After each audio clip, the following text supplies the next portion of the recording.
This is Empire Sports Alliance, Unfiltered. No fluff, no filters, just the real side of sports. We're talking athletes, coaches, agents, doctors, executives, the people behind the scenes who actually move the needle. From building careers to surviving the grind to winning off the field. This is where real conversations collide.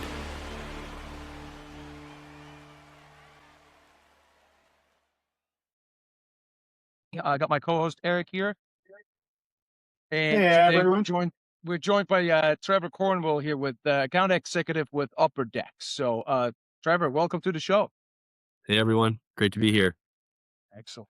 Well, today this is really a little bit more of a business discussion than we had in the past, right? It's really more about kind of from a performance perspective, more going into the personal brand and kind of how athletes actually become a collectible, so to speak. Obviously, that's why we have Upper Deck on. And if you don't mind, Trevor, kind of introducing yourself a little bit. I know you guys have some really some of the top names in the business, part of being your clients, et cetera. Now, maybe if you could just explain a little bit for the audience, what does Upper Deck do? What are you Yeah, guys focused on, et cetera? So I'll turn it over to yeah. you.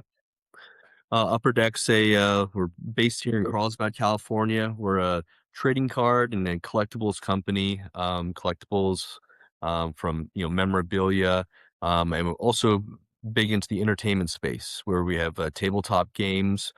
We just released Rush of Icor recently, which has been getting a lot of success. We're really excited for Gen Con this year, promoting that game more and other games that we have in the pipeline. That area of the business really excites me, because people think of Upper Deck and they think sports, and now with so much IP out there with DC, one of our exclusive license, Yeah. that includes Harry Potter to the DC comic franchise that's really been, I think, underutilized in the trading card space. So there's so much opportunities and in that area, but Upper Deck is the exclusive NHL license trading card provider, and so with that, we make all the cards for the NHL. When it comes to it, from Young Guns to working with the NHL Alumni Association. We're it's a really diverse company, and every day I come here, it's a pleasure. So tell me real quick, you saying in terms of I think you were mentioning like Harry Potter and stuff. So from a trading card perspective, like how does that work? Yeah, so a little bit about like what I do here first, so it kind of makes some sense down the road. I manage our talent relations team here at Upper Deck. So what my team does is we work with our brand, content, marketing on who we need for different products, and we will go negotiate with agents and talent. So either it'd be the Harry Potter cast or Jack Hughes, who just did so well in the Olympics.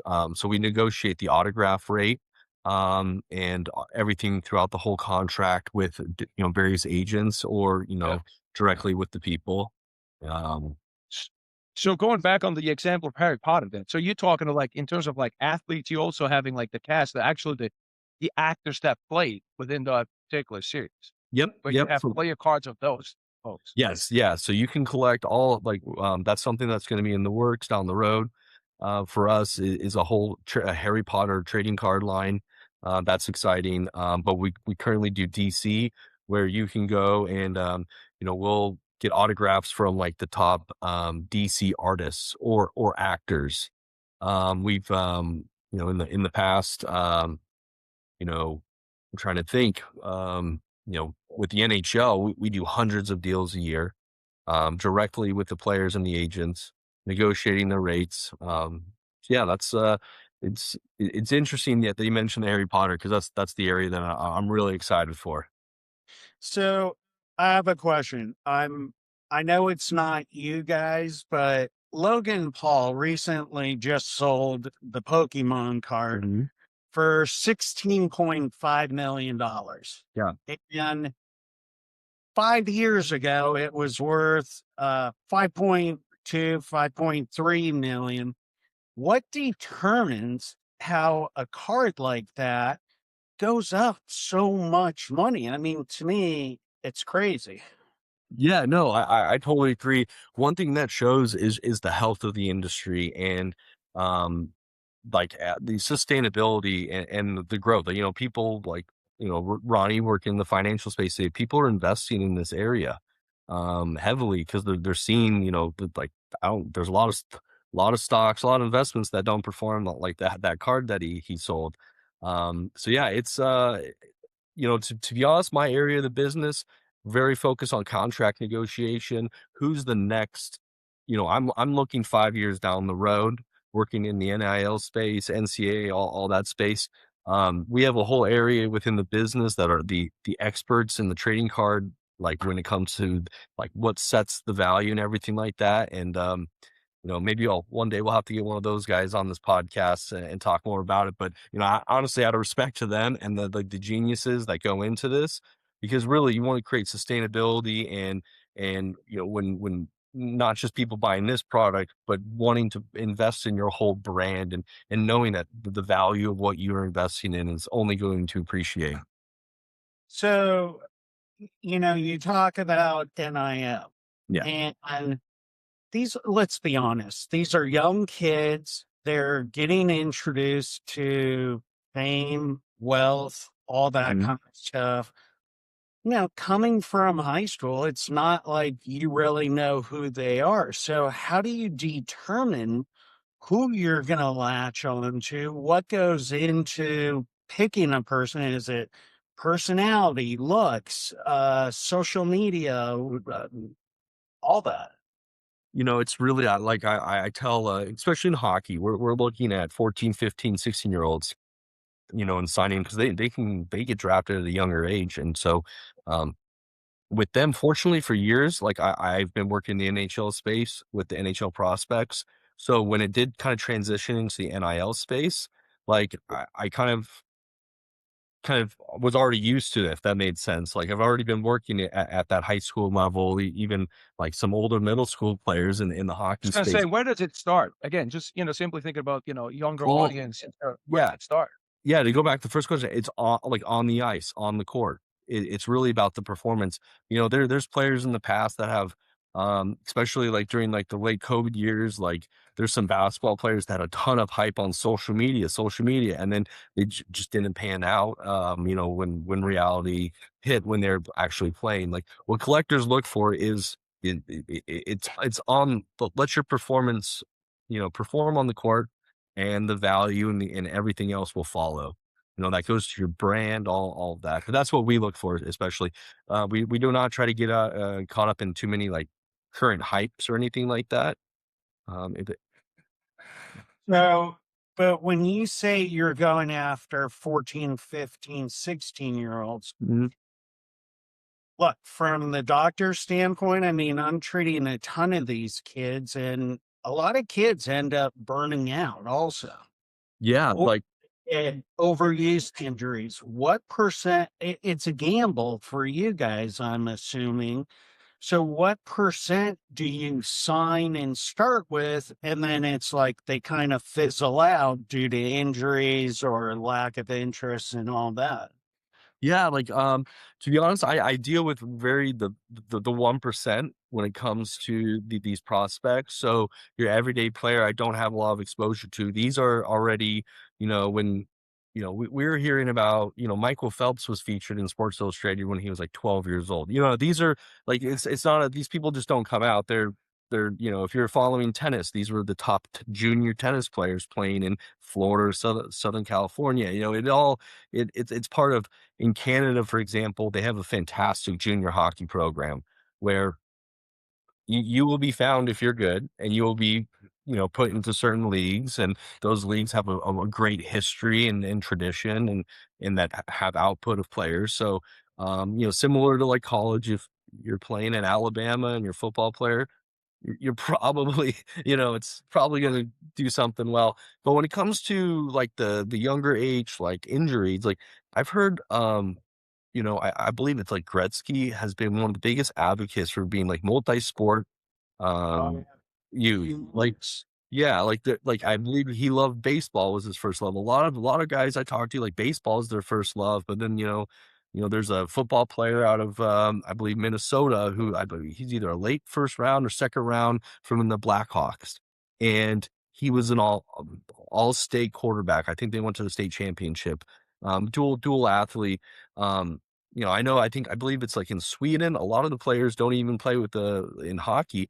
When you're young, you don't even play with a stick. Like you just focus on skating at a young age. Well, it's so smart Yeah. for them to do that. But there also was an Olympic, God, I don't know if it was the last Summer Olympics or the one before. I want to say like 95% of the gold medalists were all dual sport high school athletes. Oh yeah. And it's to your point, yeah, it's so important. Yeah, I think the burnout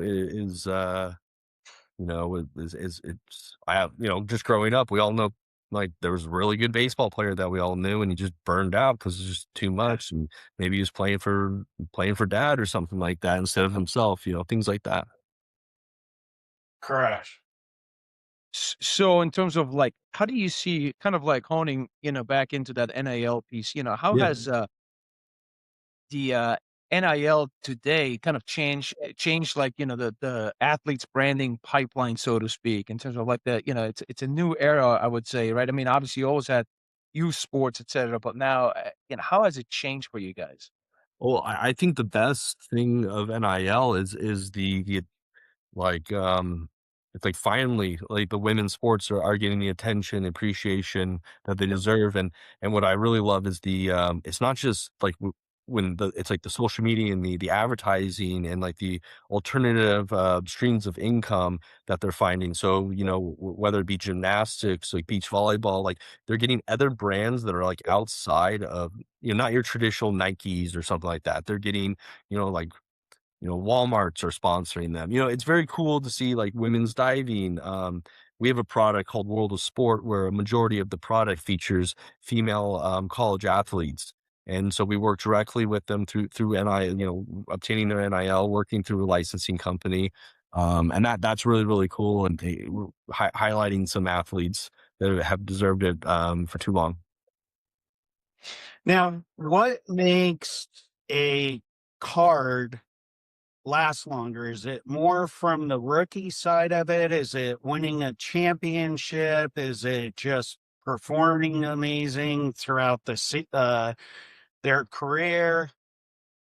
Yeah, How- I think it's also very important, like what type of product they're into, like involved, like what will, the brand, the company, if it's just a, a small trading card company, but like when you're with like Upper Deck, um, there's always like with hockey, the young guns, rookie cards, but it really varies. We sell products that are like $1,000 for a box, and you get 5 cards in there, and those cards are very valuable because they're either numbered, there's maybe dual signatures. A lot of things go into it when it comes to collectability.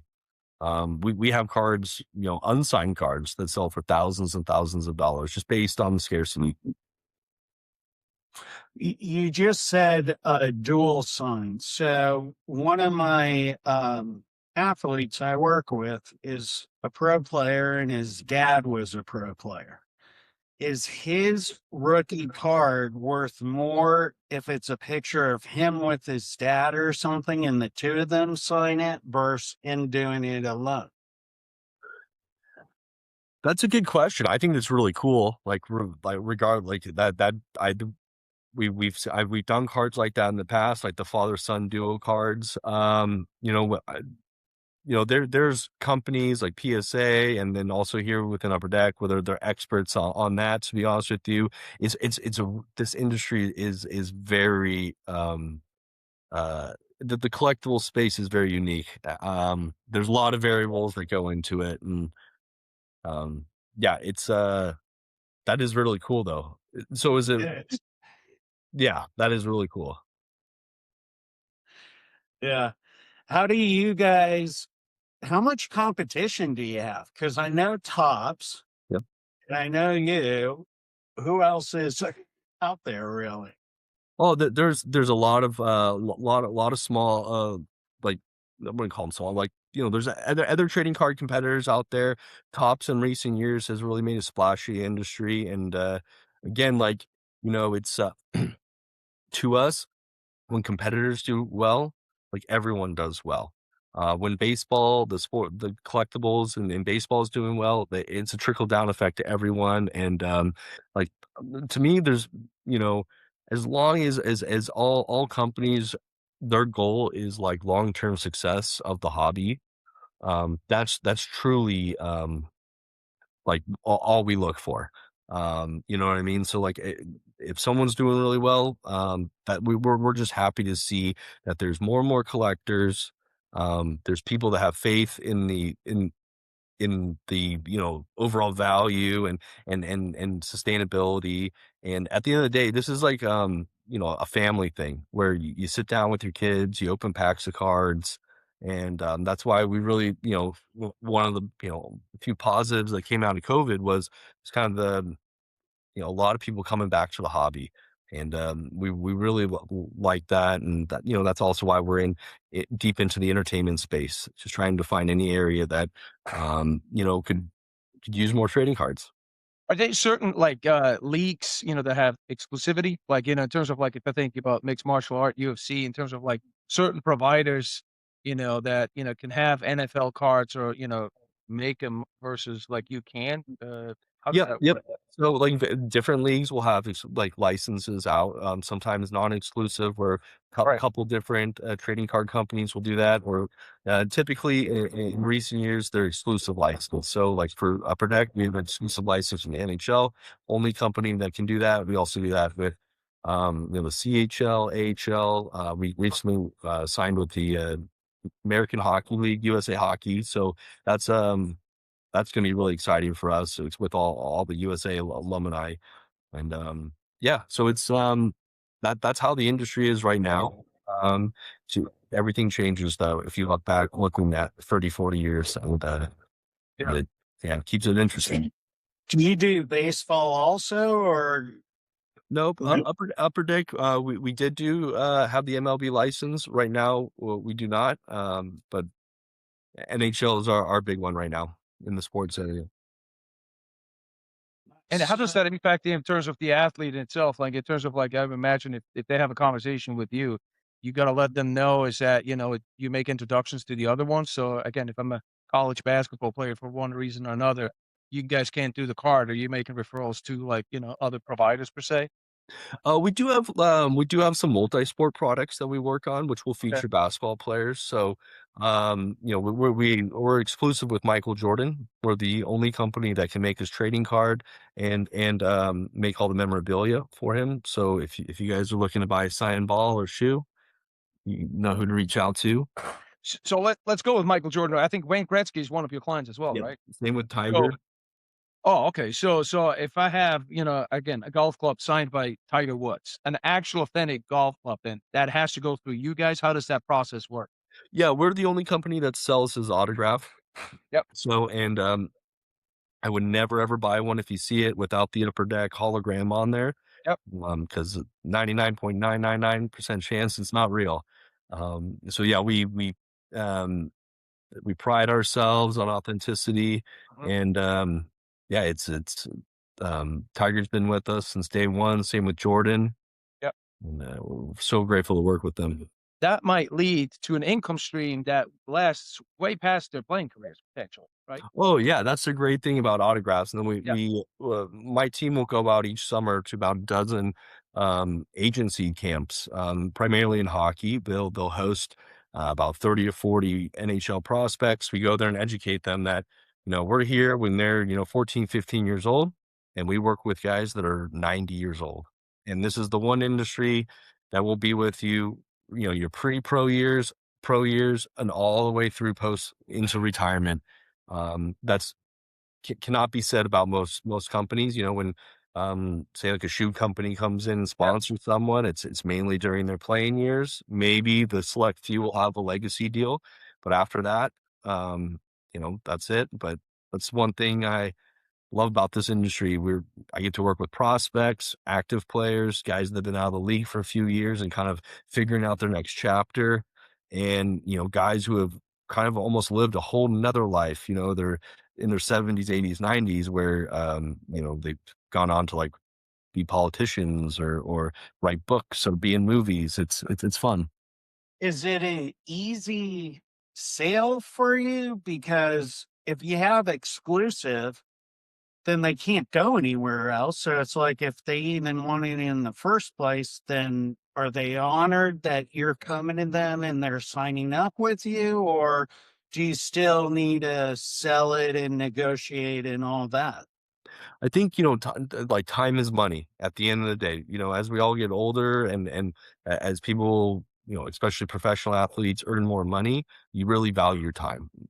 People don't fly private jets because of the price. It's because of the time that it saves. And so it's really like, how do you get, a billionaire to sit down, or how do you get, a guy who's making, $50 million a year? So you have to make it worth their time.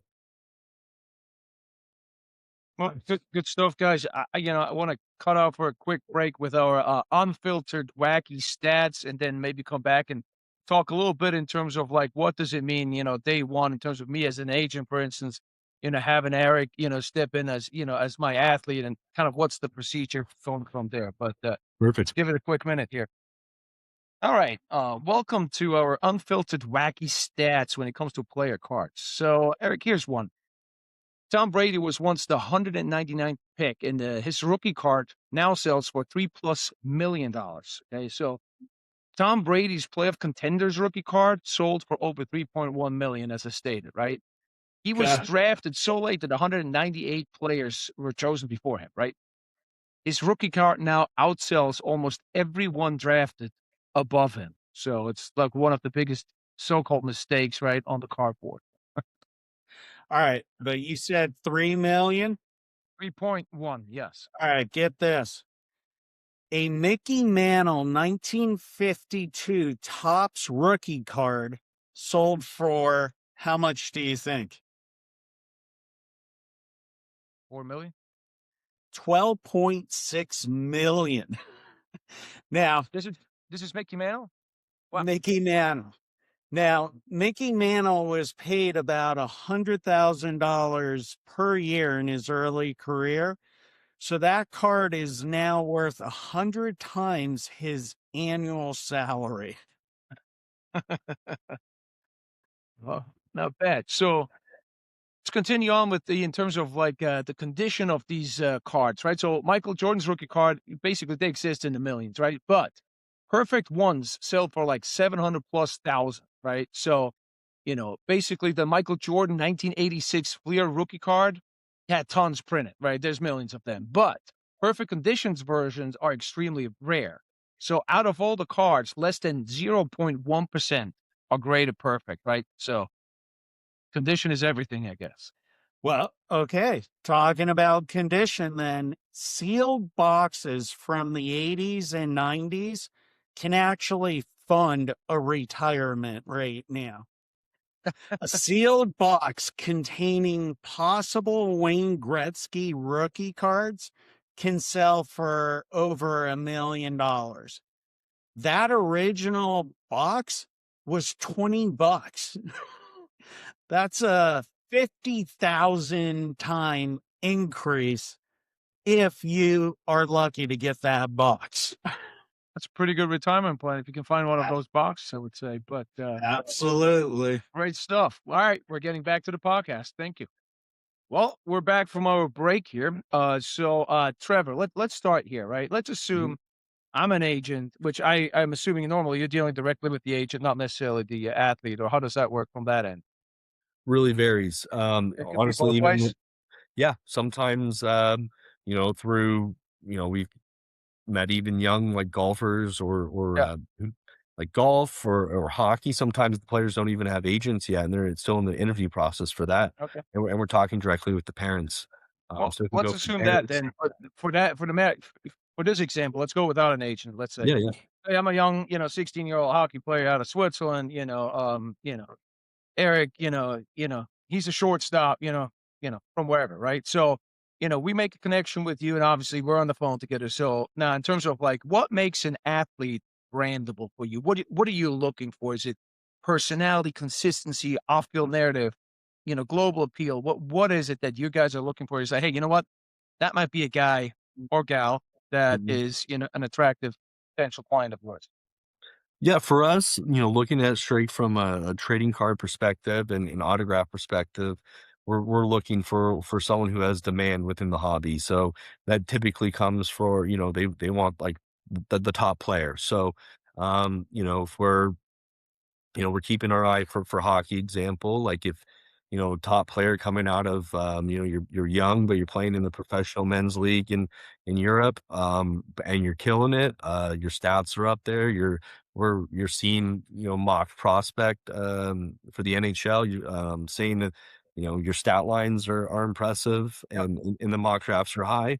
So yeah, that's where we would connect and, talk about doing some business. So obviously productivity, right? Production gonna be there no matter what, and I think we talked about that last week as well in terms of, with our, discussion on baseball, spring training. So production first and foremost, right? Yeah, we're big advocates on like focus on the performance, the rest will come. So don't be too focused. To me, and this could just be me, but a little bit of a red flag when, you talk to someone who's 16, 17 and they're talking about their brand and all of Okay. this. It's like, okay, man, well, let's focus on like winning some games. Let's So yeah, exactly. I mean, if you have like a, great outgoing personality, people love you, on social media, etc. That's fine, but you're saying that has to be coupled with productivity in order for you guys to say that's an athlete we want Yeah, representing the like, brand. look at, like, Kobe, like, you know what I mean? A guy like that where he just, on like, focused on the court, and then everything follows, So, right? any guys who maybe didn't perform all the time, like Kobe, Jordan, Gretzky, but once they retired, for whatever reason, they made the news in acting, politics, something else. Did that bring back their card and make the card worth a whole lot more, somewhat because of what they were doing post playing days? Yeah, you can I think there's some cases there, but I think, I don't wanna speak for the whole all of the hobby and collectors, but it really varies, but no, there are some, like hockey commentators who, maybe, they had like an average or above average career, but really kind of came back into the fold and really popular like post playing days. I've seen us doing deals with them where, I would imagine because of their notoriety now, like help spur our motivation to work with them again. Um, yeah, So no, you're gonna sign up Don Cherry again? Yeah, oh, yeah, no, we worked with him, yeah. He's a character. He's a yeah, character. no, I But to kind of to Eric's question, so again, productivity actually, that's obviously that has to be the main focus. What do you see from a social media being that it's such a big presence today? Is it now, is it just to have a presence or is it more of a requirement? You have to do it. It's just, or is it a bonus to have? What do you recommend there? I think there's a couple ways to look, like, if I was doing marketing for an athlete, yeah, that would be really big focus for myself, like showing the, athlete's personality. I loved how like Fernando Mendoza was strictly Yep. posting on LinkedIn. Yep. I thought that was really cool. It shows that he's, Oh, he's only on LinkedIn? Really? yeah, I didn't know that. only on LinkedIn. He only posting on there, I believe during the previous season. And, I thought that was really cool. It shows that he's kind of business focused and, I don't know, it kinda caught my eye and, things unique like that, and so then, like, other brands kinda look at that and like, "Alright, what can we do there?" And from marketing perspective, if I was a marketer, that'd be key. Get in a great, you Yep. know, whatever brand you're pushing forward, kinda develop that on social media because that's what the brands are looking for when they wanna do sponsorships, but in my area of business, like I said, it's on the core performance. What about, okay, so you work with primarily a lot of young kids. And let's be honest, young kids can do dumb things. Mhm. So if you got a kid and he does something stupid outside of the sports aspect and the news media is eating him up alive, do you pull the card? Do you keep it? When can he kind of get it back? So if he's playing still, how does all that come into play? Yeah, I think fortunately we haven't had to encounter that too often. But things happen, and obviously there's stuff in contracts that specifically outline different scenarios. They don't. Obviously, you don't want to do anything that is detrimental to the Upper Deck brand, and it's always been a no brainer situation. If we've been in the situation where it's you know, the person, like, maybe went to jail or something like that. Like, it was just it was not a contemplated issue. It was a fact. So, you know what I mean? That makes sense. But yeah, we have, um, all of our contracts are mutually beneficial and to both parties. And in that case, it's not, it's very understanding. Both parties understand it if something were to happen, need to happen there. And what makes something more of a long term? I mean, obviously, again, in terms of like, is the athlete, brandable? That's the first question. Let's just say you guys sign them up, right? What makes it a long term success for the athlete as well, right? In terms of, is it championship? Is it just, their character? Is it their story? Like, again, not everybody's Michael Jordan or Kobe Bryant, right? But somebody has a great, cool story, maybe an upbringing, etc., or somebody's just very well known in the community. Do you see one or the other, or is it just depending on the athlete itself? I think there's a lot of things that go into, because you have people that collect individual, they're player focused. Yeah. This is all based from like our collectors and people from the hobby. So, Yeah. um, but yeah, it's usually it we put who in the product, we put people in the product who are we have demand within the hobby for. Collectors are saying, oh, we want more of that guy, more of that guy. I mean, it's traditionally with teams that are you know or players doing well. So supply and demand. This is again, this is really business 101. Yep. How many cards are made roughly of each person, like from a rookie year to X amount of years in and then X amount? Is it how do you choose how many cards to produce? Well, yeah, that's part of the, making sure you're not putting too many autographs out in the market at once. And that's the goal. The Upper Decks always pushed it's being consistent, and never want to just dump a bunch of autographs into the market and just kill a value of the autograph. Then that just is not a good thing. And so we just try to stay consistent. In every aspect of the business.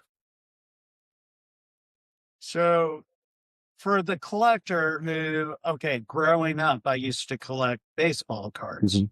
From Southern California, didn't grow up with hockey. Sorry, guys. Mhm. But You're I got excused, bro. lots of, Okay. huh?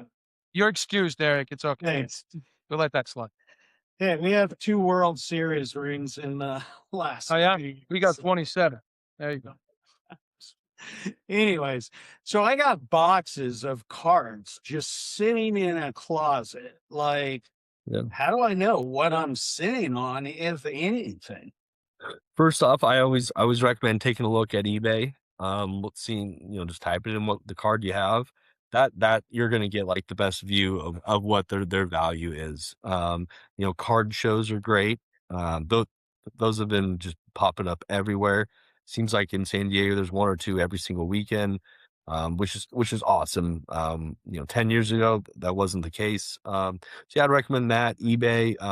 If you do find a card that might have some value in it, there's grading companies that will give you a grade on the card. They'll put it in some hard plastic, and that will increase the value of the card. And so there you've had a third party authenticate it and provide a grade on it. So there's a lot of different stuff you can do with the cards, but that's what happened during COVID. People are locked at their house, like, oh, what's up in the basement, or down in the basement, what's up in the attic, and that's where they found all these cards. Yeah, I guess I need to do that. Would do. So in terms of like maybe a little bit of your experience in terms of what I don't know in terms of if you can mention name, but in terms of like what's been a dream partner for Upper Deck, just again, in terms of working with again, I'm thinking specifically as the audience is listening in, you know, what can they do from there? And that Trevor says, this is a guy that we need to or gal again need to continue to work with, come up with different ideas, not just now as they're playing, but even beyond that basically, a dream partner. What should they do? What should they consider in terms of approach? Like working with us, or what the Yeah, working specifically with you, right? Again, as a young athlete, again, we covered a lot of the different stuff, but just the key things for you. helps when there's a lot of winning because that gives us a lot of Yeah. opportunity, all-star games and Super Bowl championships, career highlights. Yep.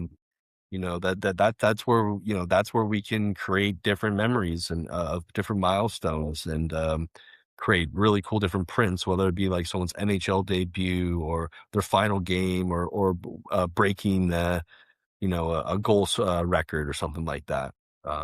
But yeah, that's what's helpful for us because then we can kind of build a whole portfolio around it. We've been so lucky with guys like Jordan and Tiger and Gretzky, where with especially with Tiger, being able to build the whole portfolio out during his whole playing time and Yep. post retirement has been really cool. So, but I mean, again, as an example there, right? I'm saying obviously, again, productivity, being successful in your particular sport, but then also your business partner with you guys, right? So in terms of like, being responsible, getting back to you and all that kind of stuff, right? I'm sure you see different examples, I could imagine on both ends, right? Well, all of a sudden you don't hear from an agent or from a player itself, et cetera, and you're like, hey, what's going on, right? Yeah, that's my team's job is to make sure we have, consistent conversations Yeah, and some of these I have friends within the industry. I've worked with them for over 12 yeah, years and we've grown together in our careers and yeah, just making and that's big part of what my team's goal is. We can come to an agreement with the player and an agent. We can get the agreement and get the contract all together, but is this contract like does this have long-term success? Like we want to ensure, that like the player is going to be happy through the whole process. Because say it's a young player who would do this deal when he's a rookie, their life drastically changes. In the time while we have the deal, and when it comes to like just money, they're moving from their parents' home to a new city and becoming millionaires. It's a crazy lifestyle change, and just making sure that they know we're always there for them. We go to games, we go to big events, friends with the family, anything they need. I want to be the phone call at Christmas when, hey, I need 12 boxes for my cousins.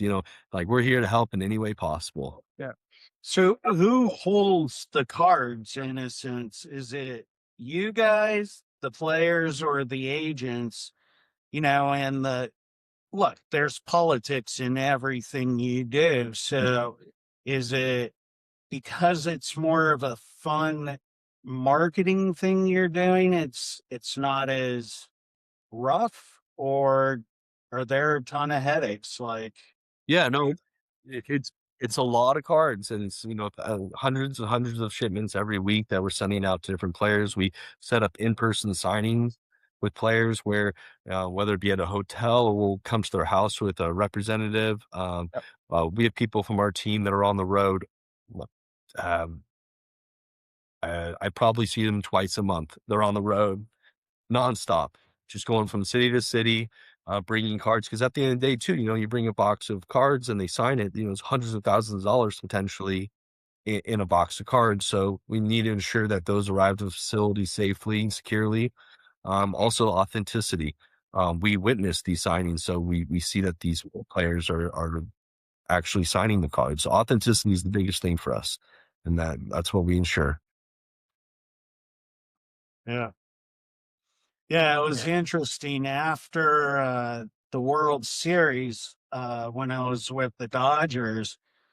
They'd bring in a base or Mhm. they in the bat, and there was someone there to authenticate everything right then and there and log it, and it was like that's pretty cool. MLB has a fantastic program. I believe they hire a lot of like retired police officers who attend every game, and they are out there authenticating everything, if I can talk right, and real time, they can get that stuff out to consumer. It's pretty impressive what they do, and then it gives, when we're out there looking online to buy stuff, that's consumer confidence.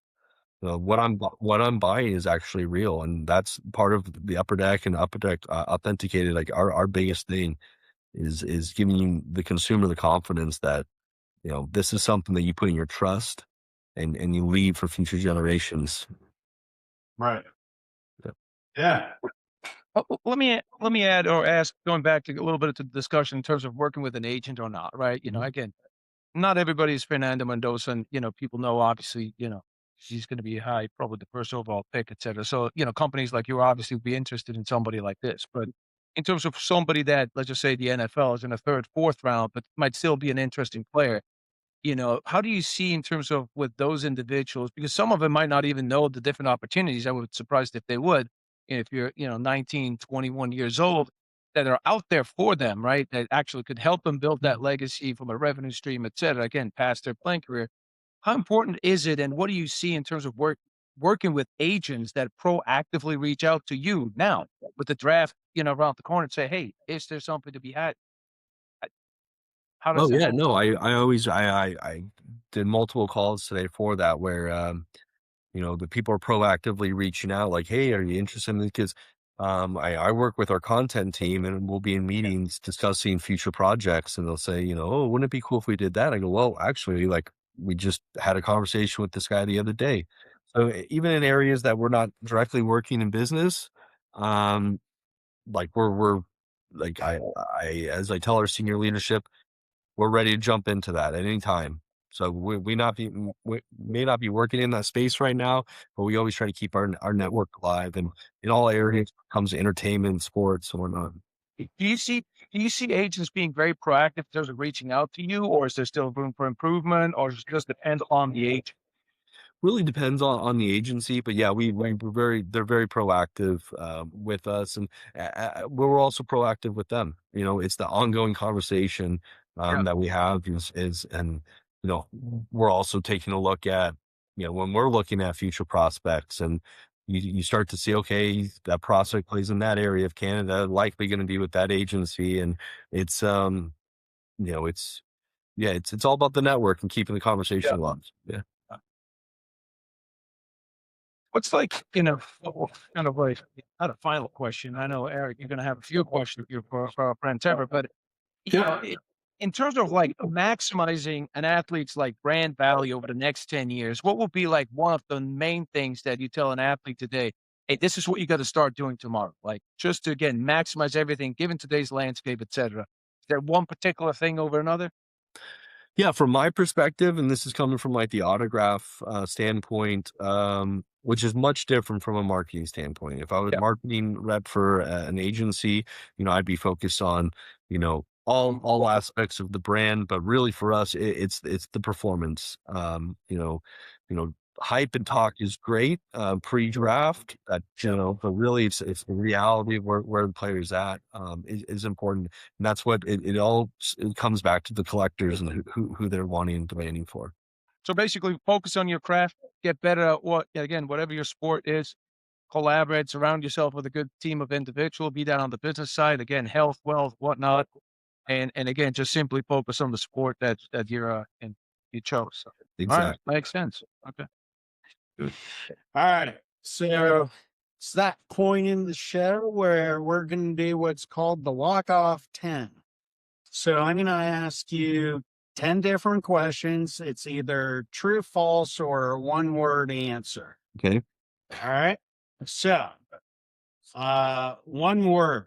Is stardom today built more on wins or branding? Wins. Okay. True or false? One viral moment can be worth a full season of consistency. True.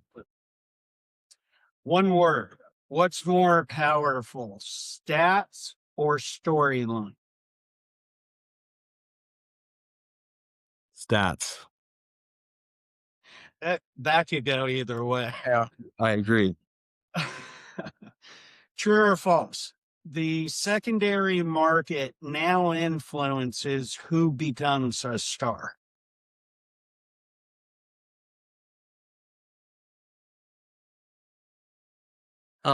False. Yeah. Tripped you on that one, right? Yep. True or false? A player becomes a star before they ever step onto a major league field. Say true, but it's a short shelf life there. I agree. What one word? What matters more in earning a card? Talent or story? Talent. Okay. True or false? The rookie card is more important than any MVP award. True. One word. What makes a card iconic? Moment or mystique? A mystique. Okay. True or false? Social media now plays a bigger role in star making than on field stats. True. Last one. True or false? Single highlights and can secure a player's cardboard legacy. True. All right. Well, perfect. Well, I Good appreciate ones. it, Trevor. No, we really do appreciate the insight. And again, for the audience out there, share the feedback you have, send in questions, etc. But, yeah, it's really great having you on, Trevor. And I certainly Great. Thank you. appreciate your time. It's great to be here, Thank you guys. for joining us. Thank you for having You me. I guys. appreciate it. Thank you.